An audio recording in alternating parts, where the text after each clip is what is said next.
एक बार की बात है, एक छोटा लड़का रोहन चॉकलेट का बहुत शौकीन था। उसके जन्मदिन पर उसके दादाजी ने उसे एक सुंदर चॉकलेट का डिब्बा गिफ्ट किया। रोहन खुशी खुशी डिब्बा खोलने लगा, लेकिन जैसे ही उसने पहली चॉकलेट निकाली, वो अचानक बोल उठी, मुझे मत खाओ। रोहन घबरा गया और चॉकलेट को गौर से देखने लगा। चॉकलेट मुस्कुराते हुए बोली, मैं एक जादुई चॉकलेट हूँ। अगर तुम मुझे खाओगे नहीं, तो मैं तुम्हारी हर मनोकामना पूरी कर सकती हूँ। रोहन खुश हो गया और उसने चॉकलेट से कहा, मुझे ढेर सारी चॉकलेट चाहिए। अगले ही पल उसके कमरे में चॉकलेट के पहाड़ बन गए। रोहन खुशी से उछल पड़ा, लेकिन धीरे धीरे उसके कमरे में इतनी चॉकलेट हो गई कि चलना भी मुश्किल हो गया। तब चॉकलेट ने हंसते हुए कहा, जिंदगी में हर चीज की सीमा होती है। जरूरत से ज्यादा चीजें कभी खुशी नहीं देती।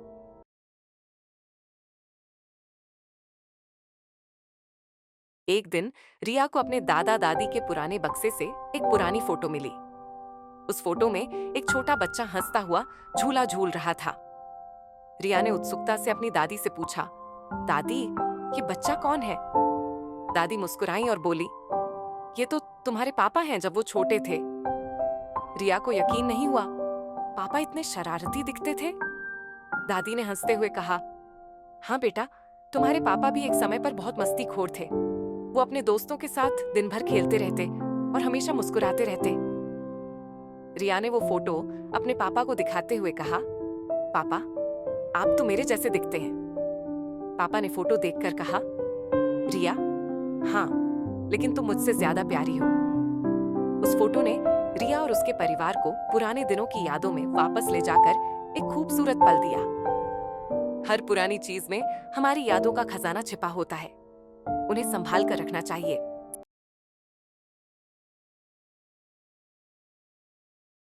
एक दिन बच्चों ने स्कूल के मैदान में खो खो खेलने का फैसला किया। सभी बच्चे बहुत उत्साहित थे। एक टीम की शुरुआत हो गई और वे खेल में जीतने के लिए पूरी मेहनत कर रहे थे।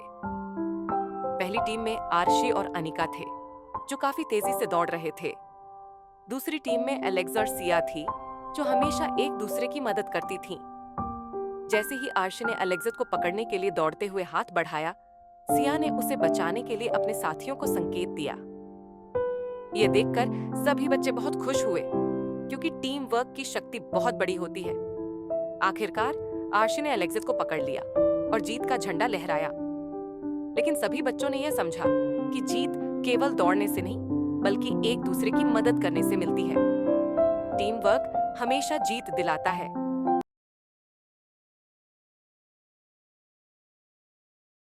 एक छोटे से गांव में एक अंधेरा कुआं था।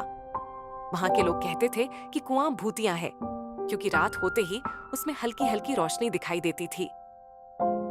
एक दिन एक नन्हा लड़का अर्जुन, जो बहुत जिज्ञासु था, उस रोशनी का राज जानने की ठान ली। रात को चुपके से वह अपनी छोटी लालटेन लेकर कुएं के पास गया। जैसे ही वह कुएं के पास पहुंचा, रोशनी और तेज हो गई। डरते डरते उसने नीचे झांका तो देखा कि वहां एक पुराना दीपक पड़ा हुआ था। अर्जुन ने हिम्मत करके दीपक को बाहर निकाला। जैसे ही उसने दीपक साफ किया, उसमें से एक प्यारा सा जादुई चरित्र प्रकट हुआ। उसने कहा, मैं यहाँ सालों से फंसा हुआ था, तुमने मुझे आजाद किया, अब मैं तुम्हारी हर मदद करूंगा। अर्जुन ने उससे कहा, मुझे मदद नहीं चाहिए, बस गांव के लोगों का डर दूर करना चाहता हूँ। जादुई रोशनी ने कुएं को रोशन कर दिया और सबको दिखाया कि वहां कोई भूत नहीं, सिर्फ एक पुराना दीपक था।